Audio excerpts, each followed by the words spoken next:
নমস্কাৰ, আমাৰ এই চেনেললৈ স্বাগতম জনাইছোঁ। আজি আমি আলোচনা কৰিম PM কিষাণৰ 23 নম্বৰ কিস্তিৰ নতুন আপডেটবোৰ কি। আপোনালোকে 23 নম্বৰ কিস্তি পাবলৈ হ'লে আপোনালোকে কি কৰিব লাগিব, গোটেইখিনি প্ৰচেছ মই আজিৰ এই ভিডিঅ'টোত আপোনালোকক জনাবলৈ চেষ্টা কৰিম যে আপোনালোকে কেনেকৈ কি কৰিলে 23 নম্বৰ কিস্তিটো আপোনালোকে পাবলৈ সক্ষম হ'ব। যদি আপুনি 2000 টকা পৰৱৰ্তী কিস্তিৰ বাবে অপেক্ষা কৰি আছে, তেতিয়াহ'লে এই ভিডিঅ'টো শেষলৈকে চাওক। কেন্দ্ৰীয় চৰকাৰে ইতিমধ্যে কিষাণৰ 22 নম্বৰ কিস্তি মাৰ্চ মাহত মুকলি কৰিছে।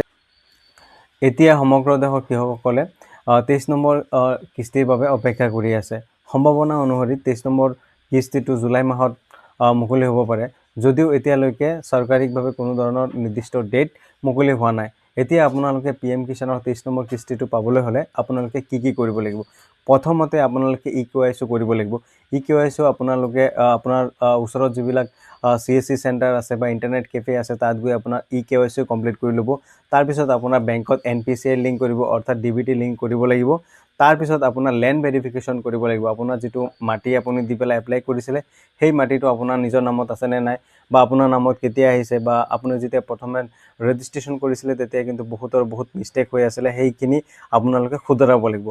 এইখিনি যদি আপোনাৰ প্ৰব্লেম হৈ আছে, তেতিয়াহ'লে আপোনাৰ হয়তো 22 নম্বৰ কিস্তিটো অহা নাই, বা পে'মেণ্টটো হোল্ড হৈ আছে, বা কিবা কাৰণত আপোনাৰ বেংক ভেৰিফিকেশ্যন বা কিবা এটা প্ৰব্লেম হৈ আছে। আপুনি যদি ষ্টেটাছটো চাই, তেতিয়াহ'লে আপোনালোকে চেক কৰিব পাৰিব। আৰু এইখিনি প্ৰব্লেম আপোনালোকে কেনেকৈ ছল্ভ কৰিব, তাৰ কাৰণে মই আৰু এটা ভিডিঅ' অলৰেডি বনাই আপলোড কৰিছোঁ।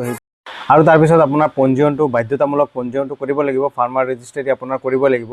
যদি আপুনি PM কিষাণ হিতাধিকাৰী হৈ থাকে, তেতিয়াহ'লে আপুনি পঞ্জীয়ন কৰিব লাগিব। যদি আপুনি PM কিষাণৰ হিতাধিকাৰী নহয়, তথাপিও আপোনাৰ পঞ্জীয়ন কৰিব লাগিব।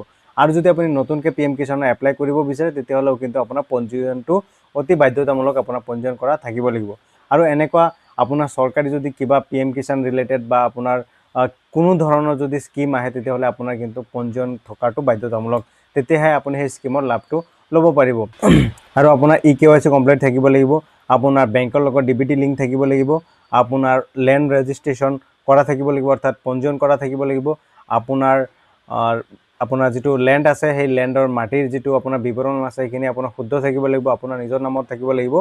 তেতিয়াহ'লে আপুনি PM কিষাণৰ 23 নম্বৰ ইনষ্টলমেণ্টটো আপোনালোকে পাবই।